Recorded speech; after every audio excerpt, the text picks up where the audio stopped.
घासीदास गुरु वंदना की अमरदास प्रणाम। बालक दास तो ही सुमिरो गुरु सिद्ध करो सब काम। बोल गुरु घासीदास बाबा की जय।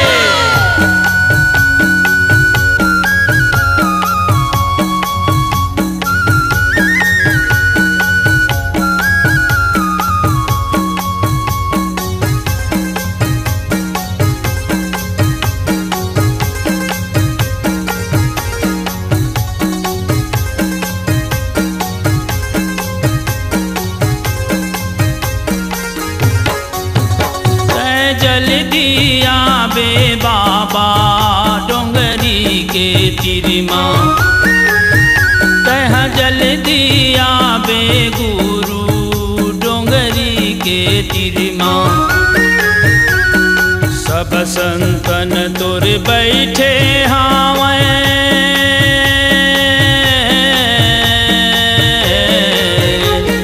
सब संतन तोर बैठे हावे। ओहुल जन भुलावे तह जल दिया बे, जल दिया बे बाबा डोंगरी के तिरमा। जल दिया बे गुरु डोंगरी के तिरमा।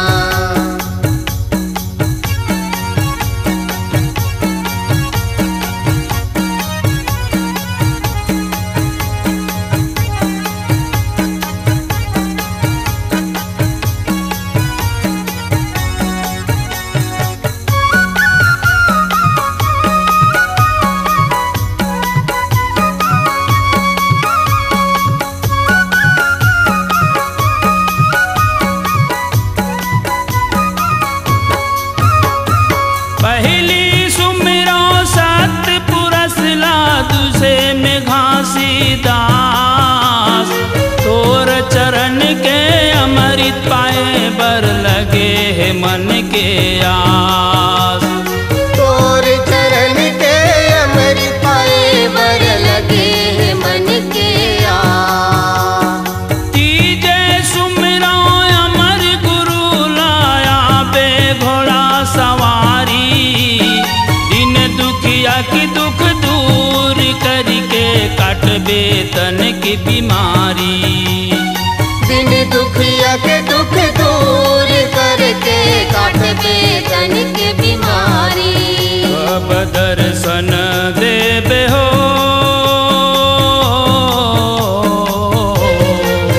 कब दर्शन देबे हो मोरी सती गुरु बाबा तह जल दिया बे। तह जल दिया बे गुरु पहाड़ी के तिरमा। तह जल दिया बे गुरु पहाड़ी के तिरमा।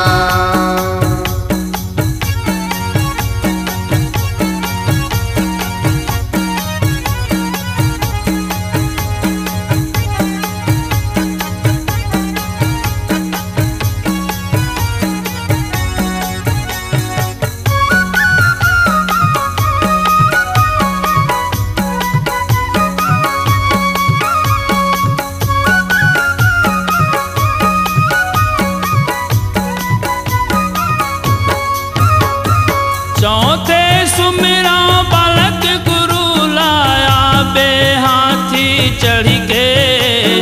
सब संतन लाया अमृत बटाबे तै हर सत्य नाम के। सब संतन लाय अमृत बटाबे तैहा सत्य नाम के। विजय गुरु गुरु बालक दास हमर गर्भ गुमान है। सतनामी के जगत गुरु जे कर सत्य के निशान है। सतनामी के जगत गुरु जे कर सत्य के निशान है। और गुण लागा बो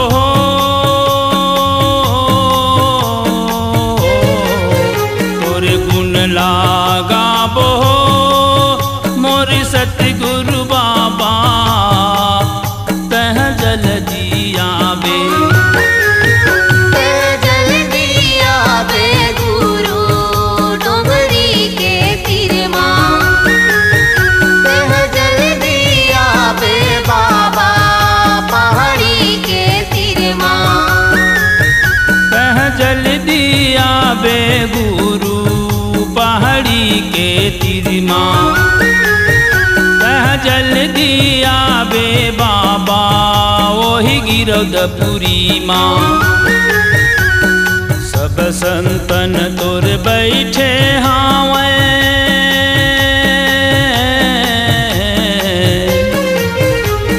सब संतन तोर बैठे हावे ओहुल जन भुलावे तह जल्दी आवे तह जल्दी आवे गुरु डोंगरी के तिरमा तह जल्दी आवे गुरु पहाड़ी के तिरमा तह जल्दी आवे बाबा डोंगरी के तिरमा तह जल्दी आवे गुरु ही भंडारपुरी माँ वही गिरौदपुरी माँ ओही खड़ुआपुरी माँ वही जटवापुरी माँ वही गिरौदपुरी माँ।